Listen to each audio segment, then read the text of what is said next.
গেল বছরের ৫ আগস্ট ছাত্র জনতার গণ অভ্যুত্থানে আওয়ামী সরকারের পতনের পর থেকে উত্তপ্ত হয়ে উঠেছে চট্টগ্রামের দ্বীপ উপজেলা সন্দ্বীপ। খুন খারাপি, রাজনৈতিক আধিপত্য বিস্তারের সংঘর্ষ, চাঁদাবাজি, মাদক ব্যবসার মতো অপরাধ যেন এখন নিত্যদিনের ঘটনা। রাজনৈতিক ব্যক্তিবর্গ ও স্থানীয়দের দাবি, আইন শৃঙ্খলা পরিস্থিতির অবনতির কারণে শান্ত সন্দ্বীপ হঠাৎই উত্তপ্ত হয়ে ওঠে, যার ফলে দ্বীপবাসীর জনজীবনে দেখা দিয়েছে নিরাপত্তার শঙ্কা।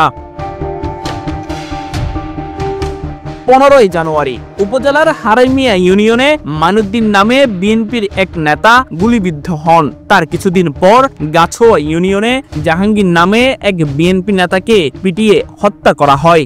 ৩ এপ্রিল জমি সংক্রান্ত বিরোধে নজরুল ইসলাম খোকন নামে একজনকে খুন করা হয়। এখানে থেমেছিল না খুন, সংঘর্ষের সংখ্যা ধীরে ধীরে বাড়তে থাকে এই তালিকা।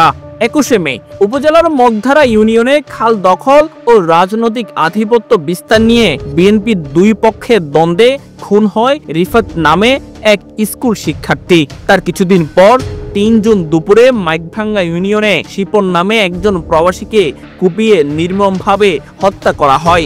এরপর ৪ জুন ভোরে রহমতপুর ইউনিয়নে শিউলি আক্তার শিল্পী নামে এক নারীকে গলা কেটে হত্যার চেষ্টা করা হয়। আর গত ২৭ জুন মিলাদউদ্দিন মুন্না নামে বিদ্যুতের এক ঠিকাদারকে আটকে রেখে করা হয় নির্মম নির্যাতন।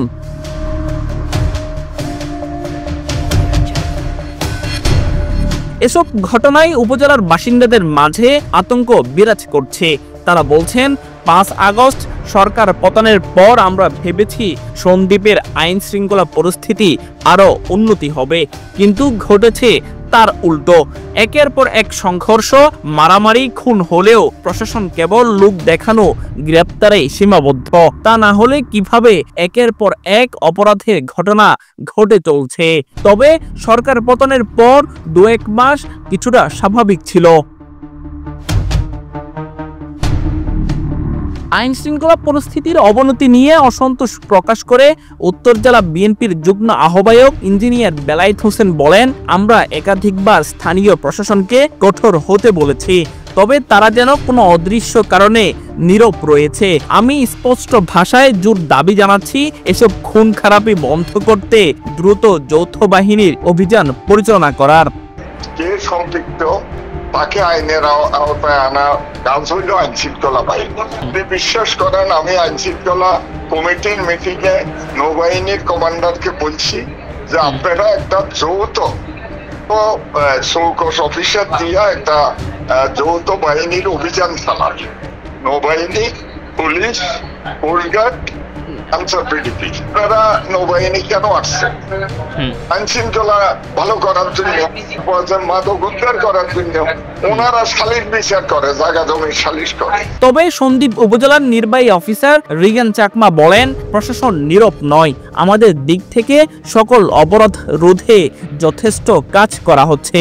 প্রশাসন কখনো নীরব নাই। আপনি যতগুলো ঘটনায় দেখেন, যে ঘটনাগুলো ঘটেছে প্রত্যেকে বলতে পারে যে প্রশাসন নীরব আছে এখানে, কিন্তু থানা যতগুলো কেস হয়েছে সবগুলোর মোটামুটি সমাধান করেছে এবং অধিকাংশ আসামি কিন্তু ধরা পড়েছে। ঠিক আছে, এখানে কোনোভাবে প্রশাসন ব্যর্থ বা এগুলো বলা যাবে না। আর ঘটনাটা যখন হয়, ঠিক আছে, এটা তো আর আমরা আগে থেকে জানবো না। নানা ঘটনা ঘটছে, আমরা যতটুকু পারছি আমাদের আয়ত্তের মধ্যে আছে। কোনো জায়গায় ঝামেলা হলে আমরা সেখানে সাথে সাথে চলে যাচ্ছি।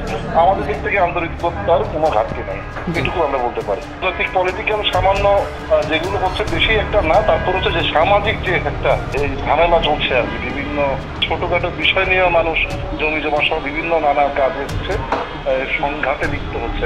সন্দ্বীপ থানার অফিসার ইনচার্জ শফিকুল আলম চৌধুরী বলেন, এখানে আইন শৃঙ্খলা পরিস্থিতির অবনতির কিছু নেই। ঘটনা ঘটলে, মামলা হলে আমরা আসামি গ্রেপ্তার করছি। মামলা নিচ্ছে, প্রত্যেক মামলা আসামি অ্যারেস্ট আছে। পুলিশের কাছে যে ঘটনা ঘটবে মামলা নেবে, তথ্য দেবে, আসামি গ্রেপ্তার করবে। এমন কোনো মামলা নাই যে মামলা আসামি গ্রেপ্তার নাই। কাজ ডিটেকশন, ঘটনা ঘটছে মামলা নিবে, ডিটেক্ট করবে, আসামি গ্রেপ্তার করবে। তো প্রত্যেকটাই তো আমরা আমাদের দায়িত্ব সেগুলো পালন করতেছি।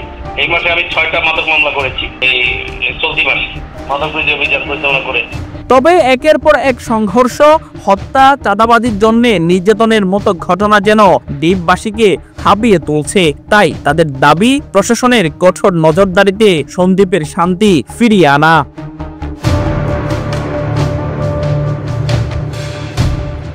News desk, Bangladhara, Chittagong.